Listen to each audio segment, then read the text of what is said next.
ഇന്ന് നല്ല തെമ്മാൻ മേടിച്ചു കൊടുന്നു കേട്ടോ. അപ്പോൾ പിന്നെ മീൻ കറി വെക്കണ വീഡിയോ അങ്ങോട്ട് കാണിക്കാമെന്ന് വിചാരിച്ചു. അപ്പോൾ മീൻ എടുത്ത് മാറ്റി വെച്ചിട്ടുണ്ട്. അതിലേക്ക് ആവശ്യമുള്ള ഐറ്റംസാണ് നിങ്ങൾ കാണുന്നത്. ഒരു മാങ്ങ, ഒരു തക്കാളി, ഒരു കുടംപുളി, പിന്നെ ആവശ്യമുള്ള പച്ചമുളക്, കാര്യങ്ങൾ. മീനിലേക്ക് 1 ടേബിൾ സ്പൂൺ മുളകും പൊടി, 2 ടേബിൾ സ്പൂൺ മല്ലിപ്പൊടി, ആവശ്യത്തിന് ഉപ്പ്, മഞ്ഞൾപ്പൊടി, പിന്നെ കുറച്ച് ഉലുവ ഇട്ടാൽ ഒരു പ്രത്യേക ടേസ്റ്റ് കേട്ടോ.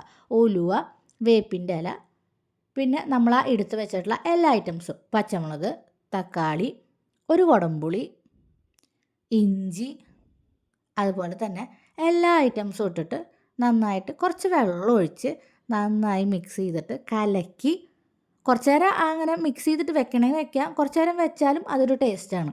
കുറച്ച് നേരം മിക്സ് ചെയ്ത് വെച്ചിട്ട് വെള്ളം അധികം ചേർക്കാതെ മിക്സ് ചെയ്ത് വെച്ചാലും നല്ല രസമാണ്. ഞങ്ങളിപ്പോൾ അധികം നേരം വെക്കാനൊന്നും നിന്നില്ല.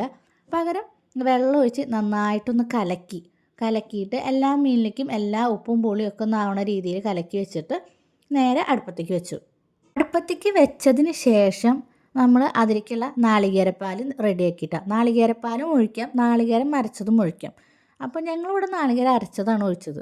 അപ്പോൾ നാളികേരം അരയ്ക്കുമ്പോൾ അതിൽ കുറച്ച് പെരിഞ്ജീരകം ചേർത്ത് അരയ്ക്കുക. അതും നല്ലൊരു ടേസ്റ്റാണ്.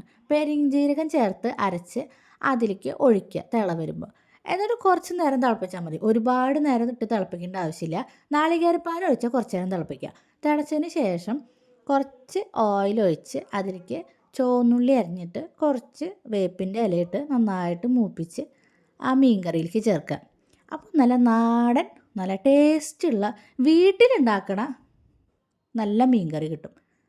നല്ല ടേസ്റ്റായിരുന്നു കേട്ടോ. എല്ലാവരും ട്രൈ ചെയ്ത് നോക്കി നോക്കുക. വളരെ സിമ്പിളായിട്ട് എളുപ്പം ഉണ്ടാക്കാൻ പറ്റുന്ന ഒരു മീൻ കറിയാണ്.